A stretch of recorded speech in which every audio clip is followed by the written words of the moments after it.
CPI राज्य कार्यालय Albert Ekka चौक रांची में वाम दलों के संयुक्त मोर्चा की एक बैठक रखी गई, जिसमें राष्ट्रव्यापी महंगाई एवं बेरोजगारी के विरोध में 25 मई से अभियान चलाने का निर्णय लिया गया। इस अभियान के तहत पर्चा, पोस्टर, छोटी बड़ी मीटिंग के माध्यम से पूरे राज्य में बेरोजगारी और महंगाई के विरोध किया जाएगा। वहीं 31 मई को वाम दलों की ओर से संबंधित मार्च के माध्यम से महामहिम राज्यपाल को ज्ञापन सौंपा जाएगा, जिसमें बढ़ती हुई पेट्रोलियम के दाम को कम करने, सरचार्ज ड्यूटी घटाने, सभी उपभोक्ताओं को जन वितरण के माध्यम से गेहूं देने, आयकर से मुक्त लोगों को 7500 रुपया प्रति माह खाता में देने आदि केंद्र सरकार के जन विरोधी नीतियों के विरोध में राष्ट्रव्यापी अभियान चलाया जाएगा। आइए सुनवाते क्या कुछ उन्होंने कहा। केंद्र सरकार के जन विरोधी नीतियों के कारण देश के अंदर लगातार महंगाई बढ़ रही है, आम जनता त्रस्त है। पेट्रोलियम के दाम में लगातार वृद्धि होने के कारण हर आवश्यक वस्तुओं के दाम आसमान छू रहे हैं। लोगों को जीना मुहाल हो चुका है। जिसका घर 4000-5000 रुपये में चलता था, आज महंगाई के कारण 12 से 15,000 रुपया लग रहा है घर चलाने में। वैसी परिस्थिति में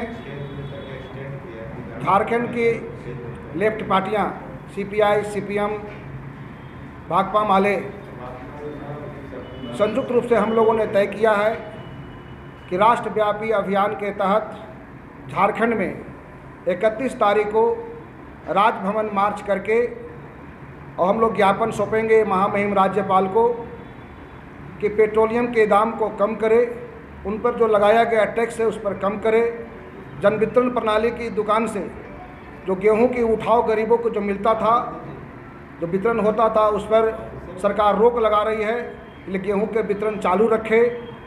और जो आयकर रिटर्न नहीं भरते हैं, जो इनकम टैक्स नहीं भरते हैं, उन सभी लोगों को 7,500 रुपया प्रति माह उनके खाता में ट्रांसफ़र दे, महंगाई को कंट्रोल करे।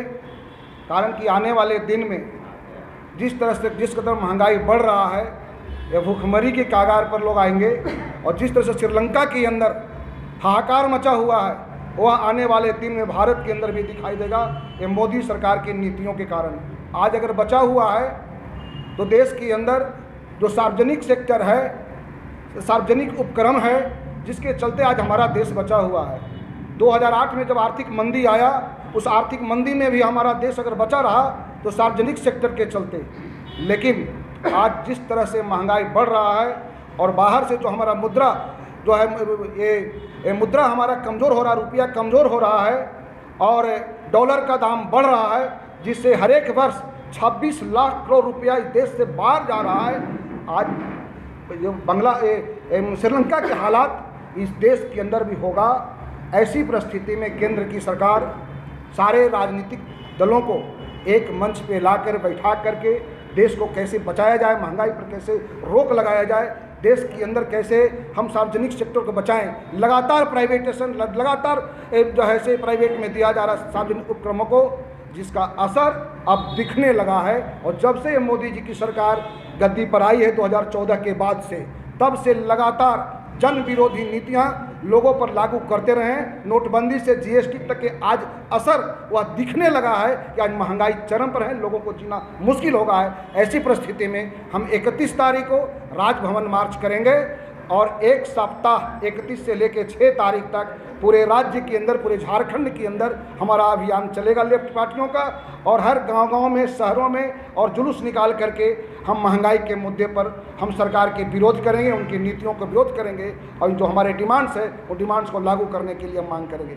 महेंद्र पाठक, भारतीय कम्युनिस्ट पार्टी झारखंड राज्य के सहायक सचिव।